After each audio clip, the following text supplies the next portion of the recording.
સાબરકાંઠાના હિંમતનગરમાં સગીરા પર દુષ્કર્મ આચરનાર 3 આરોપી ઝડપાયા। કોર્ટે ત્રણેય આરોપીઓને સબ જેલ મોકલી આપવાનો આદેશ કર્યો।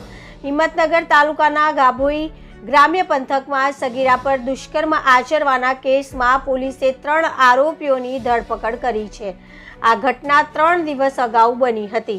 સગીરા અનાજ દળાવવા ઘંટીએ ગઈ હતી। પરત ફરતી વખતે 3 આરોપીઓએ તેનું अपहरण કરી ખેતરમાં લઈ ગયા હતા। ત્યાં 3 પૈકી 2 આરોપીઓએ સગીરા પર દુષ્કર્મ આચર્યું હતું। ઘટના બન્યાના દિવસે જ સગીરાના પરિવારજનોએ પોલીસ સ્ટેશનમાં ફરિયાદ નોંધાવી હતી। ફરિયાદના આધારે ગામના સુનિલસિંહ ઉંમર વર્ષ 26, રવિસિંહ ઉંમર વર્ષ 22 અને મદદગારી કરનાર રીતેશસિંહ ઉંમર વર્ષ 28 વિરુદ્ધ ગુનો દાખલ કરવામાં આવ્યો હતો।